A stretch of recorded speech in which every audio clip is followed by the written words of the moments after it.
ألف لام ميم.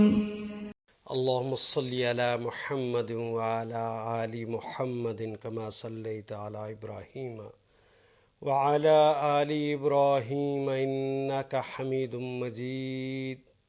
اللهم بارك على محمد وعلى آل محمد كما باركت على إبراهيم وعلى آل إبراهيم إنك حميد مجيد. اللهم ارزقني علما نافعا واسعا عميقا. اللهم ارزقني رزقا واسعا حلالا طيبا مباركا من عندك. اللهم ارزقني حياة سعادة وموت شهادة. اللهم تقبل منا إنك أنت السميع العليم وتب علينا إنك أنت التواب الرحيم. وصلى الله تعالى خير خلقه محمد وآله وأصحابه أجمعين برحمتك يا أرحم الراحمين. اعوذ باللہ السمیع العلیم من الشیطان الرجیم. بسم اللہ الرحمن الرحیم. الحمد للہ رب العالمین الرحمن الرحیم مالک یوم الدین. ایاک نعبد و ایاک نستعین. اہدنا الصراط المستقیم صراط الذین انعمت علیہم غیر المغضوب علیہم ولا الضالین. آمین. سورہ فاتحہ کی تلاوت میں نے آپ کے سامنے کی ہے. آج ہم پہلے سورہ فاتحہ کا ترجمہ سیکھیں گے، پھر اس کے کلمے کلمے پر رک کر اس کے مفاہیم کو جاننے کی کوشش کریں گے. اس سورہ مبارکہ کا آغاز ہو رہا ہے الحمد.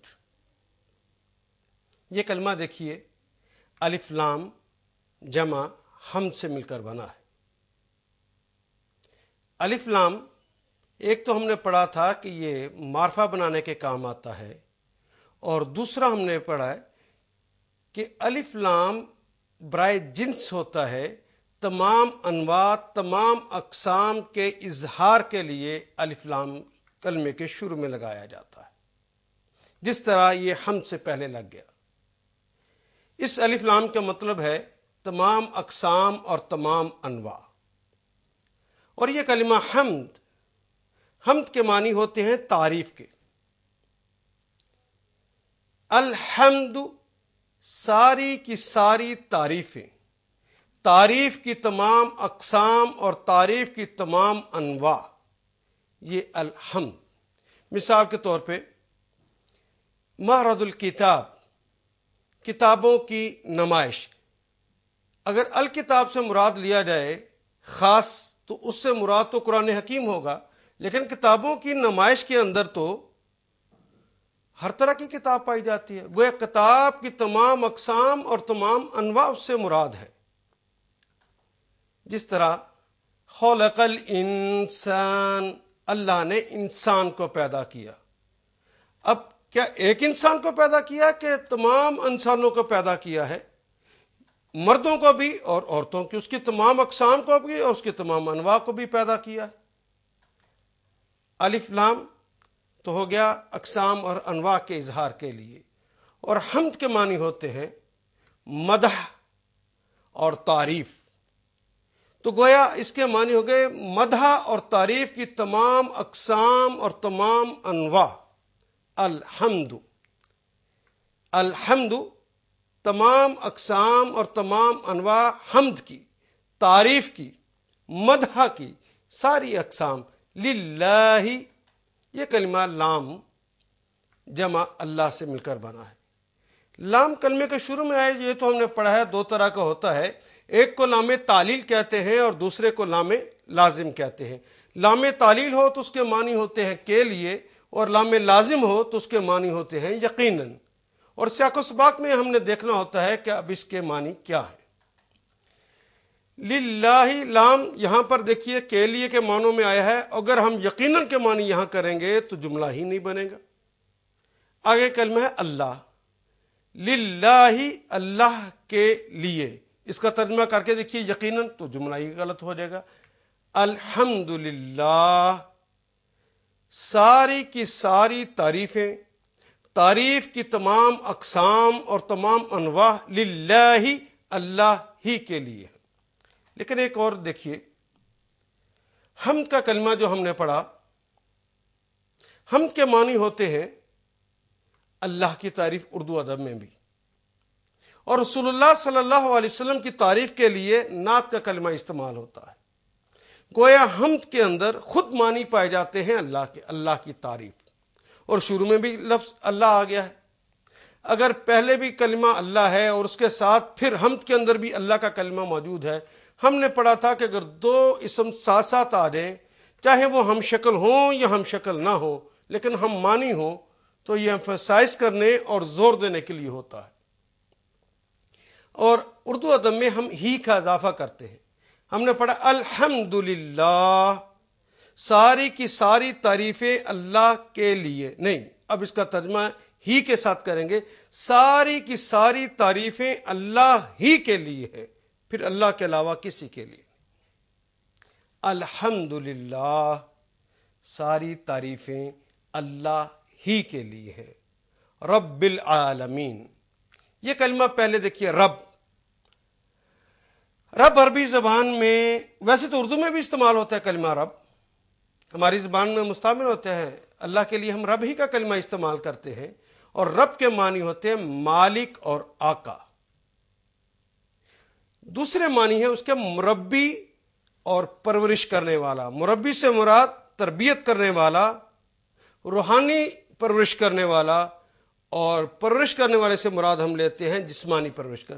اللہ روحانی پرورش بھی کرنے والے ہیں اور جسمانی پرورش بھی کرنے والے ہیں، وہ مربی بھی ہیں اور وہ پالن ہار بھی ہیں۔ رب کے ایک معنی ہے خبرگیری کرنے والا، نگہبانی کرنے والا، اور رب کے ایک معنی ہے، تیسرے معنی فرماروا، حاکم۔ رب کے ایک معنی ہے مدبر، رب کے ایک معنی ہے منتظم۔ ان سارے معنی کے اندر یہ کلمہ رب استعمال ہوتا ہے۔ رب العالمین، یہ کلمہ بھی دیکھیے، عالمین، یہ الف لام جمع عالم جمع یانون سے بنا ہے۔ الف لام تو ابھی ہم نے پڑھا تمام اقسام، تمام انواع کے اظہار کے لیے ہوتا ہے، اور کلمے کے آخر پہ تو یانون لگا ہوا ہے۔ یہ یانون کس بات کی علامت ہے؟ بالکل ٹھیک، واو الف واو نون اور یانون کلمے کے آخر پہ لگ جائیں تو یہ جمع کی علامت ہوتا ہے۔ الف نون اور یانون اگر یہ لگ جائے تو یہ مثنیٰ اور تثنیہ کی علامت ہے۔ ہم نے تثنیہ کی علامت میں بھی یانون پڑھا اور جمع کی علامت کے اندر بھی یانون پڑھا، تو دونوں میں فرق کیا ہوگا جی؟ کیسے پتا چلے گا کہ یانون ہے؟ بالکل ٹھیک، صحیح کہا آپ نے، جس یانون کے نون کے اوپر زبر ہوگی وہ جمع کی علامت، اور اگر زبر نہیں ہے تو وہ مثنیٰ اور تثنیہ کی علامت، یعنی عدد میں دو ہونے کی علامت ہے۔ گویا عالمین کے آخر پہ جو نون، یہ نون لگی ہوئی ہے، نون کے اوپر جو زبر ہے، یہ بات اس بات کی دلالت ہے کہ یہ جمع کی علامت۔ اور عالم کہتے ہیں اردو ادب میں بھی جہان کو، عالم فانی، جہان، عالمین جہانوں، اور العالمین سارے کے سارے جہانوں۔ اور اب دیکھیے رب العالمین، رب اسم ہے، عالم بھی اسم ہے، دو اسم ساتھ ساتھ آ جائے، پہلے کے ساتھ الف لام نہ لگا ہو اور دوسرے کے ساتھ الف لام لگا ہو، تو ترجمہ کرتے ہوئے ہم کا کے کی کا اضافہ کرتے ہیں۔ تو رب العالمین کا کیا معنی کریں گے جی؟ تمام جہانوں کے رب، تمام جہانوں کے مالک، آقا، شہنشاہ۔ الحمد للہ رب العالمین، سب تعریفیں اسی اللہ کے لیے ہیں جو تمام جہانوں کا مالک ہے، آقا ہے، جو تمام جہانوں کا مربی اور پرورش کرنے والا ہے، جو تمام جہانوں کا پالن ہار ہے۔ الرحمن، یہ کلمہ الف لام جمع رحمان سے مل کر بنا ہے۔ الف لام تو خاص کرنے کے لیے ہو گیا، باقی کلمہ رحمان تو ویسے ہماری زبان میں استعمال ہوتا ہے، لیکن اس کے آئیے مفاہیم کو اچھی طرح سمجھے اور جانے کہ اس کے معنی کیا ہو سکتے ہیں۔ رحم کا کلمہ بھی تو ہماری زبان میں استعمال ہوتا ہے، ایک جذبے کا نام ہے، راحیمہ، فاعلہ۔ جس طرح تمام زبانوں میں ہر کلمے کا کوئی نہ کوئی وزن ہوتا ہے، اس کی کوئی نہ کوئی موسیقی ہوتی ہے۔ اگر کسی موسیقی کی ایک نوٹ سے اٹھا کر کسی دوسری نوٹ پہ لے کے جاتے ہیں تو اس میں غنائیت اور موسیقیت میں فرق آتا ہے، وہ تبدیل ہو جاتی ہے۔ لیکن عربی مبین کے اندر ایک وزن سے اٹھا کر موسیقی کی ایک نوٹ سے اٹھا کر دوسری پہ لے کے جاتے ہیں، جہاں موسیقیت اور غنائیت میں فرق آتا ہے، ساتھ ساتھ معنی کے اندر بھی تبدیلی آ جاتی ہے۔ مثال کے طور پہ فاعلہ، یہ ایک وزن ہے، یہ ایک موسیقی کی نوٹ ہے۔ راحیمہ، فاعلہ، راحیمہ۔ فاعلہ کا مطلب ہوتا ہے، اردو میں بھی فعل کو کہتے ہیں کام کرنے کو۔ فاعلہ، اس نے کام کیا۔ اب راحیمہ، اس نے رحم کیا۔ اردو کا ایک اور کلمہ لیجئے، ہم استعمال کرتے ہیں فاعلن۔ فاعلہ، اس نے کام کیا، اور فاعلن، کام کرنے والا۔ اب اسی موسیقی پر میں راحمہ کو کہتا ہوں راحمن، رحم کرنے والا۔ دیکھیے، فاعلن، راحمن، فاعلن، کام کرنے والا، راحمن، رحم کرنے والا۔ میں ایک اور کلمہ لیتا ہوں، مفعول۔ مفعول اردو کا کلمہ ہے، مفعول، مرحوم، وہی وزن ہے نا جی۔ مفعول کسے کہتے ہیں؟ جس پر کام کیا جائے۔ مرحوم، جس پر رحم کیا جائے۔ اسی طرح عربی ادب میں ایک وزن ہے، موسیقی کی نوٹ ہے، فعلان اور فعلان۔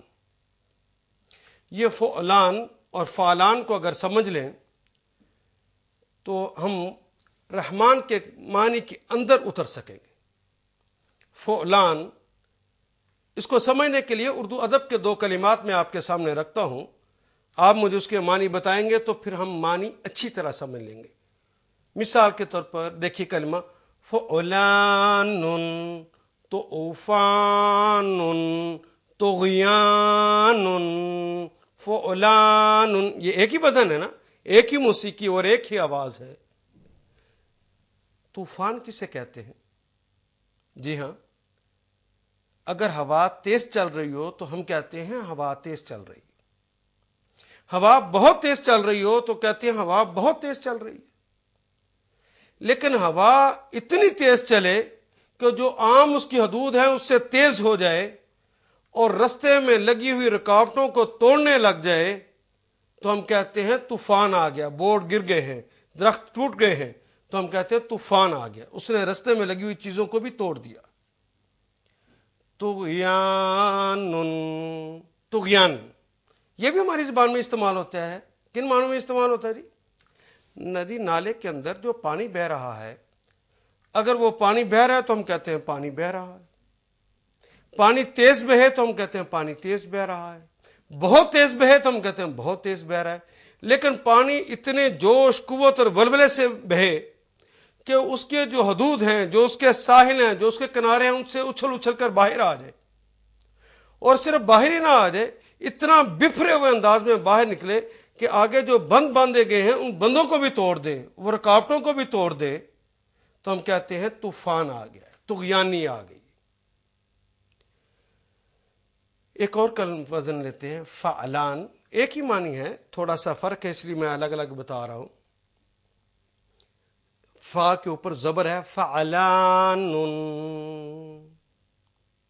اس کو سمجھنے کے لیے غضبان اردو کا کلمہ ہے غضب۔ آدمی کسی سے ناراض ہو تو کہتے اس کی ناراضگی ہو گئی، ناراضگی اگر بڑی قوت اور جوش سے ہو کہتے فلاں شخص بڑا غضب میں ہے۔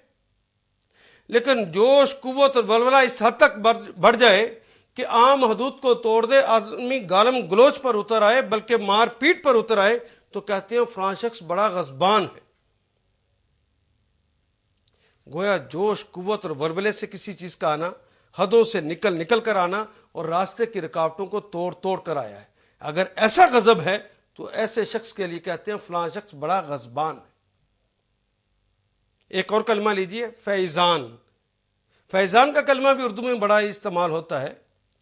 کوئی آدمی کسی سے فائدہ لیتا ہے تو کہتے ہیں اس جگہ سے اس نے فائدہ لیا، لیکن فائدہ دینے والا صبح و شام فائدہ دیتا ہو، وہ بہت ہی فائدہ دیتا ہو، تو کہتے ہیں اس نے اس جگہ سے فیض حاصل کیا۔ اگر فیض دینے والے کا فیض صبح و شام ہو اور وہ فیض ہر کس و ناقص کو دیتا ہو تو کہتے ہیں فلاں کا فیضان جاری ہے۔ تو گویا اس کے اندر بھی جوش، قوت اور ولولہ آ گیا۔ ان سارے چیزوں کے اندر طوفان، طغیان، غضبان، فیضان، ان سارے کلمات کے اندر اگر کوئی قدر مشترک ہے تو اسے نکال کے دیکھیے تو وہ ہے قوت، جوش، ولولہ اور زور سے آنا، حدوں سے نکل کر آنا اور راستے کی رکاوٹوں کو توڑ کر آنا۔ اگر ایسا ہو تو وہ وزن فعلان ہے یا فعلان ہے۔ اب دیکھیے یہ کلمہ رحمان، فعلان، اب رحم کا کلمہ تو ہم اردو میں بھی استعمال کرتے ہیں، اس کو جب فعلان کے وزن پہ کہا گیا فعلان، تو گویا آٹومیٹیکلی اس کے اندر جوش، قوت، ولولہ آ گیا، زور آ گیا، رستے کی رکاوٹوں کو توڑ کر آنا اس کے اندر شامل ہو گیا۔ اب دیکھیے کہ رحمان کا اگر یوں ترجمہ کیا جائے کہ ایسا رحم کرنے والا جس کا رحم جوش، قوت اور ولولے سے آتا ہے، حدوں سے نکل کر آتا ہے اور راستے کی رکاوٹوں کو توڑ کر آتا ہے۔ اور الف لام جو شروع میں لگا ہوا ہے اس کے معنی کہ وہ خاص ہے، اس جیسا کوئی اور ہے بھی نہیں۔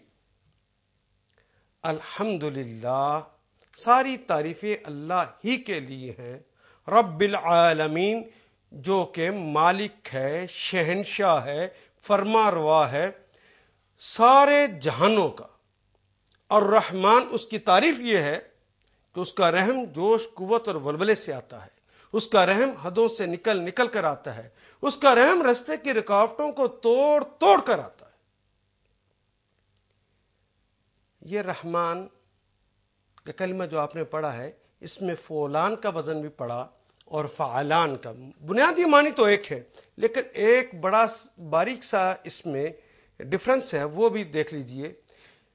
جب فا کے اوپر پیش ہو فعلان، طوفان، طغیان، جس طرح یہ کلمات آئے ہیں، یہ مادی چیزوں کے اندر جوش، قوت اور ولولہ اور زور ہے، حدوں سے نکل کر آنا ہے۔ لیکن جب زبر کے ساتھ آئے تو یہ غیر مادی ہیں۔ رحم غیر مادی چیز ہے، فیض غیر مادی چیز ہے، غضب غیر مادی چیز ہے، یہ جذبوں کے نام ہیں، جبکہ طوفان اور طغیان یہ مادی چیزیں ہیں۔ گویا فعلان کے وزن پر آنے والے کلمات کے اندر مادی چیزوں کے اندر جوش، قوت، ولولہ ہوگا اور حدوں سے نکل کر آئیں گے اور راستے کی رکاوٹوں کو توڑ کر آئیں گے، اور اگر زبر کے ساتھ ہو تو غیر مادی چیزیں اس سے مراد ہوں گی۔ الرحیم، یہ رحیم کا کلمہ بھی ہمارے اردو کا کلمہ رحم سے ہے، عربی میں کہیں گے تو رحیمہ، اس نے رحم کیا، فاعلہ، اس نے فعل کیا۔ اب اسی کو ہم ایک اور وزن پہ لے کے جاتے ہیں، فاعلہ، اس نے رحم کیا، اور فعیل، فاعیل ایک اور وزن ہے۔ اس کو بھی سمجھنے کے لیے اردو ادب کے میں 2 کلمات کا سہارا لیتا ہوں۔ علیم، عظیم، کریم، یہ سارے کلمات فعیل کا وزن ہے۔ جتنے کلمات اس وزن پہ آئیں گے اس کے اندر ایک خود بخود خاص معنی شامل ہو جائیں گے۔ آئیے ہم ان کو پڑھیں۔ اچھا یہ بتائیے کہ عالم کسے کہتے ہیں؟ عالم کہتے ہیں جاننے والے کو۔ علامہ کہتے ہیں بہت زیادہ جاننے والے کو، لیکن علیم نہیں کہہ سکتے۔ پھر علیم کے کیا معنی ہوئے؟ اس بات کو سمجھنے کے لیے دیکھیے کہ عالم صاحب ہوں یا علامہ صاحب ہوں، انہوں نے علم کہاں سے حاصل کیا ہے؟ مشاہدات سے، تجارب سے، یا مطالعہ جات سے۔ یہی چیزیں تھیں جس کے ذریعے انہوں نے علم حاصل کر لیا۔ جب تک ان کے پاس یہ علم نہیں آیا تھا وہ جاہل تھے۔ مطالعہ جات کیے، مشاہدات کیے، تجارب حاصل کیے، ان مشاہدات، مطالعہ جات اور تجارب کے صدقے میں انہیں علم حاصل ہو گیا۔ لیکن دیکھیے کہ آج میں آپ کو سورہ فاتحہ پڑھا رہا ہوں، اس کا کلمہ علیم پڑھا رہا ہوں۔ کیا میرے پیدا ہونے سے پہلے میرے اللہ کو پتا نہیں تھا کہ میں خاور بٹ ان افراد کو جن کے نام بھی نہیں میں جانتا، ان کو میں یہ سورہ فاتحہ پڑھاؤں گا اور یہ کلمہ علیم اتنے بج کر اتنے منٹ پر پڑھاؤں گا؟ یقیناً اللہ کو پتا تھا۔ اگر اللہ کو میرے پیدا ہونے سے پہلے پتا تھا تو اللہ نے کیسے مشاہدہ کر لیا؟ پڑھا تو میں آج رہا ہوں۔ کیسے تجربہ حاصل کر لیا؟ پڑھا تو میں آج رہا ہوں۔ کس کتاب میں اللہ نے پڑھ لیا تھا؟ یہ تو کہیں لکھا ہی نہیں گیا تھا۔ گویا لیکن اللہ کو پتا تھا۔ ایسی ہستی جو مطالعہ جات، مشاہدات اور تجارب کے محتاج نہ ہو اپنے علم کے لیے، وہ اپنے جاننے کے لیے اسے تجربوں، مشاہدوں اور مطالعوں کی ضرورت نہ ہو، اس کے پاس علم اس لیے ہو کہ وہ اس کی ذات کا تقاضا کرتا ہو، اس کی ذات خود تقاضا کرتی ہو کہ اس کے پاس علم ہو۔ یہ اس کا علم ذاتی ہو، کسی کا دیا ہوا نہ ہو، کسی کی عطا نہ اس کے پاس ہو۔ جس کے پاس ایسا علم ہوتا ہے وہ علیم کہلاتا ہے۔ اور پھر دیکھیے، جب تک یہ علم اس عالم نے حاصل نہیں کیا تھا، میں نے عرض کیا وہ جاہل تھا، اور آج اس نے حاصل کر لیا، کل دماغ کے اندر چوٹ لگ جائے، دماغ خراب ہو جائے تو کیا علم اس کے پاس رہ جائے گا؟ یقیناً عالم کے پاس وہ علم نہیں رہے گا۔ لیکن کیا اللہ کے اوپر کبھی کوئی لمحہ ایسا آیا کہ وہ ان کے پاس علم نہ ہو؟ ان کے پاس تو ہر لمحے کا علم تھا اور ہے۔ اور کبھی ایسا وقت آ سکتا ہے نعوذ باللہ کہ ان سے علم چھن جائے؟ یہ بھی ممکن نہیں۔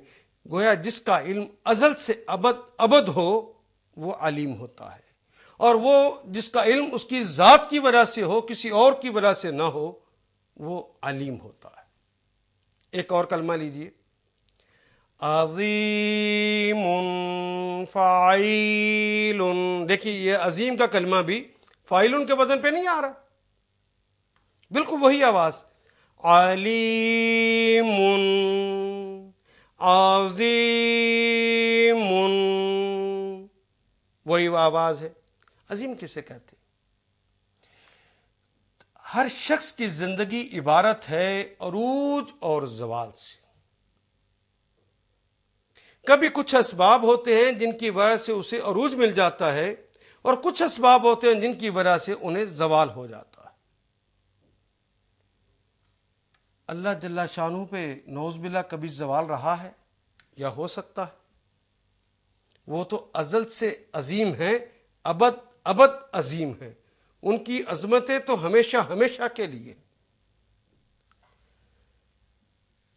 اگر میں اور آپ مل کر سارے کے سارے لوگ اس کے نام کی مالا جپیں، اس کے گن گائیں، اس کی تسبیحیں بیان کریں، تو کیا اس کی عظمتوں میں اتنا سا اضافہ کر سکتے ہیں؟ یقیناً نہیں، وہ عظیم ہے۔ اور خدا نہ خواستہ اس کے برعکس ساری کائنات کے لوگ نعوذ باللہ اللہ کی تنقید کرنے لگ جائیں، نعوذ باللہ اللہ کو گالیاں دینے لگ جائیں، تو کیا اللہ کی عظمتوں میں اتنی سی بھی کمی کر سکتے ہیں؟ اللہ ازل سے عظیم ہے، ابد ابد عظیم ہے۔ ان کی عظمتیں ان کی ذات کی وجہ سے، کسی اور کی وجہ سے نہیں ہیں۔ ان دونوں کلمات کے اندر دیکھیے قدر مشترک کیا ہے؟ ہمیشگی، دوامیت اور ازل تا ابد ابد۔ اور یہ صرف موصوف کی ذاتی ہے، کسی کی وجہ سے نہیں ہوتی۔ فاعل، گویا اس وزن پہ جب رحیم کہیں گے تو کیا معنی ہو جائیں گے؟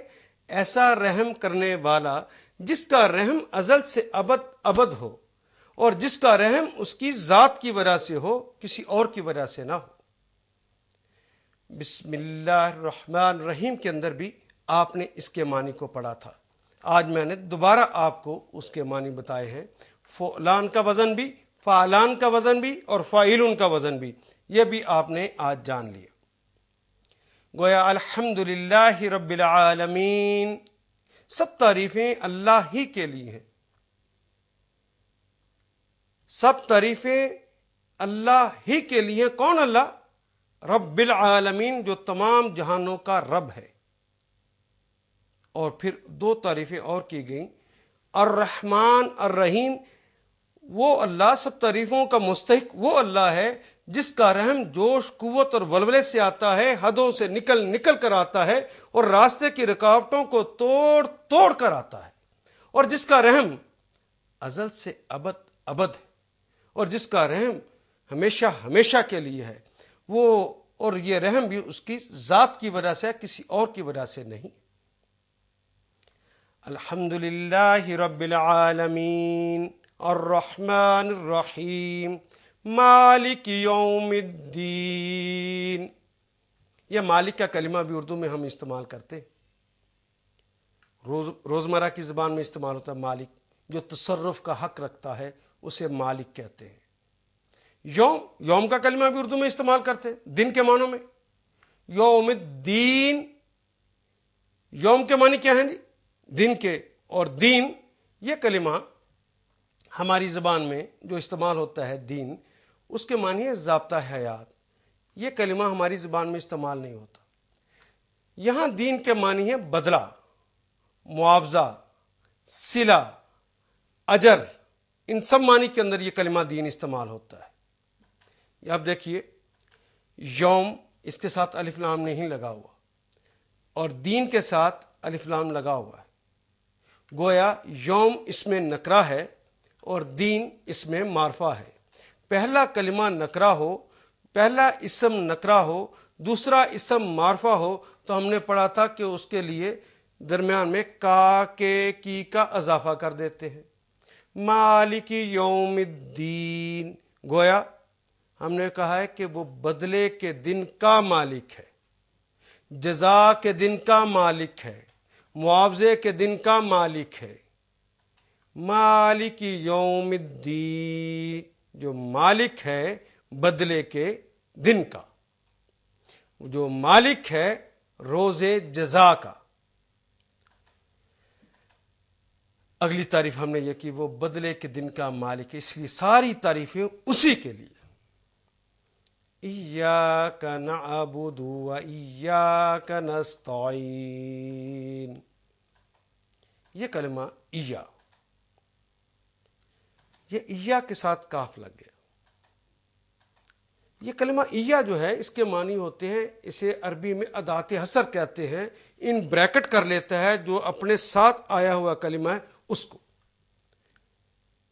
جس طرح ہم کہتے ہیں ایاہو، اب کلمہ ایا نے ہو کو ان بریکٹ کر لیا، ایاہو خاص صرف اس کے علاوہ کسی کے لیے۔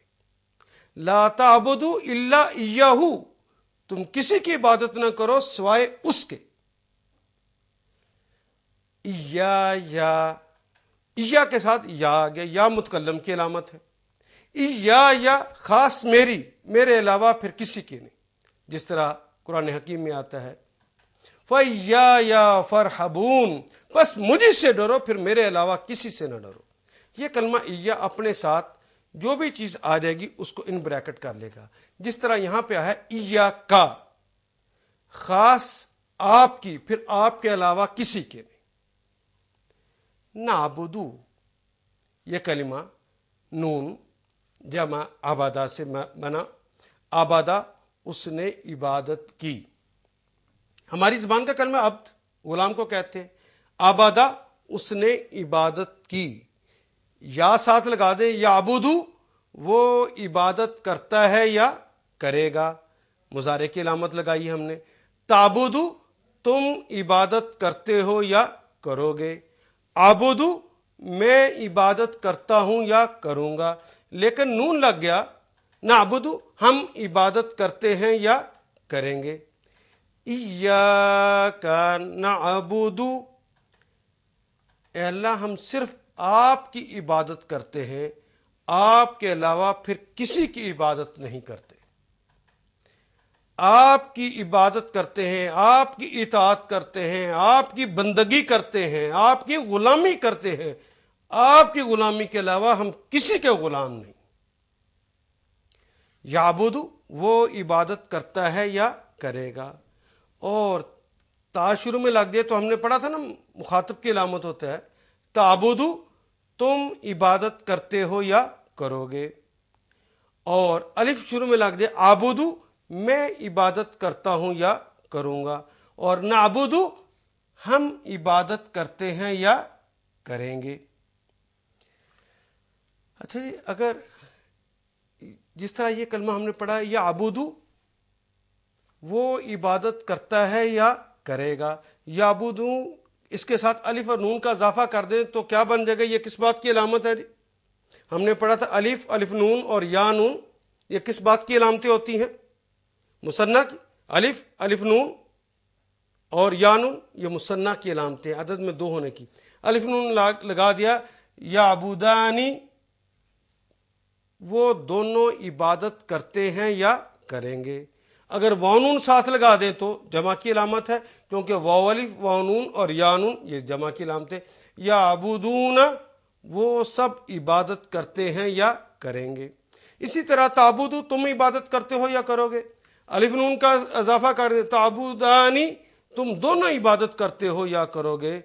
اور اگر ہم نے مؤنث کے لیے کہنا ہو تعبدو، وہ بھی تعبدو تے یہاں پہ مؤنث کی علامت کے طور پہ آ رہے گا، تعبدو تم عبادت، وہ مؤنث عبادت کرتی ہے، اور تعبدانی وہ 2 مؤنث عبادت کرتی ہیں، اور یعبدنا وہ سب مؤنث عبادت کرتی ہیں۔ وَإِيَّاكَ نَسْتَعِينُ، یہ کلمہ دوبارہ آ گیا، واو کے معنی اور ایاکا یہ پھر وہی ایا ادات حصر ہے، خاص کرنے کے لیے ہوتا ہے، دوسرے کو ان بریکٹ کر لیتا ہے جو بھی ساتھ آئے۔ کاف مخاطب کی علامت، ایاکا خاص آپ سے، پھر آپ کے علاوہ کسی سے نہیں، صرف اور صرف آپ کی، اور آپ کے علاوہ پھر کسی کی نہیں۔ نستعین، یہ کلمہ دیکھیے کیسے بنا ہے، نستعین، این کا کلمہ آپ نے دیکھا کہ ہم اردو ادب میں بھی استعمال کرتے ہیں، معین مدد کرنے والا، اعانت کا لفظ استعمال کرتے ہیں ہم مدد کے لیے، آنا اس نے مدد کی، یعینو وہ مدد کرتا ہے یا کرے گا۔ یہ کلمہ یعینو ہم نے یا شروع میں لگائی جو کہ مضارع کی علامت ہے، مضارع کی علامت کو الگ کر دیں وہ جس کے معنی ہے، باقی کلمہ کیا رہ گیا جی؟ این، اور این کے مدد معنی ہوتے ہیں مدد، اور یہ کلمہ نستعین، گویا این کے معنی تو ہو گئے مدد۔ اب نستا اس کو ہم پڑھ لیجئے، یہ کیا ہے؟ آپ نے ایک کلمہ سنا ہوگا نماز استسقاء، جی نماز استسقاء کیا معنی ہوتے ہیں نماز استسقاء کے؟ وہ نماز جس کے اندر پانی طلب کیا جاتا ہے، سقا کہتے ہیں پانی کو، اور استسقاء میں پانی طلب کرتا ہوں، الف سین تے کا مطلب ہے میں طلب کرتا ہوں، سقا پانی۔ اور اسی طرح یہ کلمہ دیکھیے، الف سین تے کا کیا معنی ہو جائیں گے؟ میں طلب کرتا ہوں. یہ سین تے لکھا ہو یستعین، وہ طلب کرتا ہے. اور نستعین، نون سین تا، ہم طلب کرتے ہیں. اور این کا لفظ ساتھ لگا دیں تو کیا معنی بن گئے؟ مدد. نستعین، ہم سب مدد طلب کرتے ہیں. اور ایاک نستعین، خاص آپ سے مدد طلب کرتے ہیں اور آپ کے علاوہ پھر کسی سے مدد طلب نہیں کرتے. ایاک نعبد و ایاک نستعین، اے اللہ صرف اور صرف ہم آپ کی عبادت کرتے ہیں، آپ کے علاوہ کسی کی عبادت نہیں کرتے، اور آپ سے مدد طلب کرتے ہیں اور آپ کے علاوہ پھر کسی سے مدد طلب نہیں کرتے. اہدنا الصراط المستقیم. اہدی، یہ حمزہ اور ہدا اور پلس نا سے یہ کلمہ بنا ہے. نا کے معنی یہ کلمے کے آخر پہ لگا ہو، یہ تو متکلم جمع کی علامت ہے ہمیں. اور ہدا اردو ہی کا کلمہ ہدایت، ہدایت. اور الف جو ہے شروع میں امر کے لیے آیا ہے. ہم نے پڑھا تھا کہ کلمے کے شروع میں جو الف آتا ہے یا تو وہ امر کے لیے ہوتا ہے، یا وہ متکلم کی علامت ہوتا ہے، یا وہ استفہام کی علامت. مثال کے طور پہ ہم نے اگر کہنا ہو میں کتاب لکھتا ہوں، میں لکھتا ہوں یا لکھوں گا اکتب، اور اگر کہنا ہو کہ کیا میں لکھتا ہوں اکتب، ایک حمزے کا اضافہ ہو جاتا ہے. اور اگر کہنا ہو لکھو امر کے لیے اکتب، تو یہ امر ہو جاتا ہے. یہ کلمہ شروع میں امر کے لیے آیا ہے. لیکن یہاں یہ بات سمجھنے کے قابل ہے کہ جب کوئی ہم اثر، ہم مرتبہ شخص کوئی دوسرے کو کہتا ہے کہ یہ کام کرو، تو ہم اردو ادب میں کہتے ہیں اس نے کہا. بڑا اگر چھوٹے کو کہتا ہے کہ یہ کام کرو تو ہم کہتے ہیں اس نے حکم دیا کہ یہ کام کرو. لیکن چھوٹا بڑے سے کہے کہ یہ کام کرو تو اسے امر نہیں کہتے، اسے طلب کہتے ہیں، اسے التماس کہتے ہیں، اسے درخواست کہتے ہیں. لیکن مخلوق خالق کو کہے کہ یہ کام کرو تو یہ امر نہیں ہوگا بلکہ وہ دعا ہوگی. اب یہاں سے دعا کا آغاز ہوتا ہے. اہدنا یہاں امر نہیں ہے، دعا ہے. اے اللہ ہمیں ہدایت دے دیجئے، ہمیں سیدھا راستہ دکھانا ہے، اس کے لیے ہمیں عطا کر دیجئے الصراط. ہدایت دیجئے کس کی؟ الصراط. صراط اردو میں بھی استعمال کرتے ہیں راستے کے لیے، اور الف لام شروع میں لگا ہے خاص راستہ. اے اللہ وہ راستہ جو آپ نے بنایا ہے، اور اللہ نے تو دونوں راستے بنائے ہیں، ہدینہ النجدین، دونوں راستے بنائے ہیں اللہ نے، ایک ٹیڑھا ہے ایک سیدھا ہے. ہمیں وہ نہیں چاہیے. وہ خاص راستہ کون سا؟ المستقیم. الف لام وہ خاص راستہ جو اللہ آپ نے سیدھا بنایا. مستقیم کا لفظ بھی اردو میں استعمال کرتے ہیں. اب دیکھیے یہ کلمہ المستقیم کے کیا معنی ہو جائیں گے؟ خاص سیدھا راستہ. اہدنا ہمیں دے دیجئے الصراط وہ خاص راستہ، المستقیم جو سیدھا ہے. ہم نے پہلے پڑھا تھا کہ دو اسم ساتھ ساتھ آ جائیں، پہلے اسم کے ساتھ الف لام نہ لگا ہو اور دوسرے کے ساتھ الف لام لگا ہو تو ترجمہ کرتے ہوئے درمیان میں ہم کا، کے، کی کا اضافہ کرتے ہیں. لیکن یہاں تو ہم دیکھتے ہیں کہ صراط سے پہلے الف لام بھی لگا ہے اور مستقیم سے پہلے بھی الف لام لگا ہے. تو گویا یہ وہ پہلے والا مسئلہ نہیں رہا، یہاں تو دونوں کے ساتھ الف لام لگا ہے. جہاں دو اسم ساتھ ساتھ آ جائیں اور دونوں ہی معرفہ ہوں، دونوں ہی کے ساتھ الف لام لگا ہو یا دونوں ہی کے ساتھ الف لام نہ لگا ہو، یعنی دونوں ایک جیسے ہوں، تو دوسرا کلمہ پہلے کلمے کی صفت ہوتا ہے. گویا راستے کی صفت یہ ہے کہ وہ سیدھا ہو. اہدنا ہمیں ہدایت دیجئے، ہمیں دکھا دیجئے صراط راستہ، المستقیم جو سیدھا ہے. اس راستے کی صفت یہ ہو کہ وہ سیدھا ہو. اے اللہ ہمیں سیدھا راستہ دکھائیے. صراط وہ سیدھا راستہ بھی کون سا؟ صراط الذین، صراط راستہ، الذین ان اشخاص کا، ان لوگوں کا راستہ دینا ہے. انعمتا یہ کلمہ انعمتا، انعما